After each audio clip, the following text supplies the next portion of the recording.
ह्यातलं कोणतं वाक्य बरोबर आहे तुम्ही सांगा. Hey guys welcome back to my new vlog. तर गाईज आज आहे शनिवार आणि आज मला आहे सुट्टी.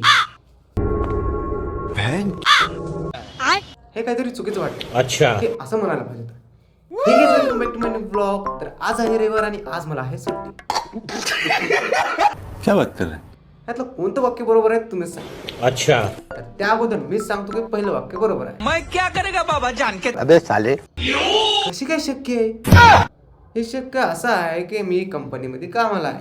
ठीक है कंपनीमध्ये कधीही काही होऊ शकतं.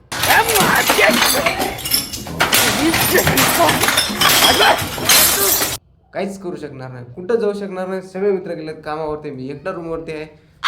गाडीची कंडिशन आपली तेवढी चांगली नाही म्हणून कुठं फिरायला जाऊ शकत नाही. मित्राला घेऊन जायचं म्हणलं तर त्याचा धंदा आहे, म्हणजे त्याचं दुकान आहे, तो दुकानाच्या बाहेर येऊ शकत नाही. समझ गया तर आजचा सगळ्यात शॉर्ट ब्लॉग आपला असा होणार आहे की आपण रूमवर खाणार पिणार आणि ह्याच अंतरुणावरती लोळणार. अबे साले सर आजचा आपला हा रविवार असाच व्यस्त करणार, म्हणजे use करणार.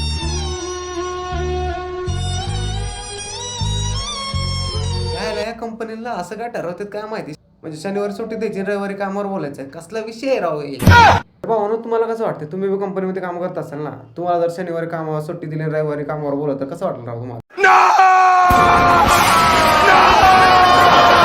सगळे पोरं रविवारी फिरायला जाणार आणि आपण 2 वाजता कामावर जाणार रात्रभर, आणि ते आलं की म्हणणार आहे आम्ही असं इथं फिरायला गेलतो, इथं फिरायला गेलतो, आणि घंटा आपला सुट्टी बटन कुठे फिरायला जाऊ शकत नाही राव. चुकीचं आहे राव. तुम्हाला काय वाटतं कमेंट सेक्शन मध्ये नक्की कळा. आणि हा जर चेहरा तुम्हाला नवीन वाटत असेल ना, तर हळूहळू होईल मित्रांनो ओळख. आवडला असेल व्हिडिओ तर सबस्क्राईब करा. म्हणजे एखादी व्हिडिओ आवडला म्हणून सबस्क्राईब नका करू. तुमचा टाइम वेस्ट नका करून माझा टाइम वेस्ट नका करू. कारण सबस्क्रायबर वाढले पण वॉच टाइम नाही वाढला तर मला टेन्शन येईल बरं का. भेटूया नेक्स्ट ब्लॉग मध्ये, नाही रविवारीच भेटूया.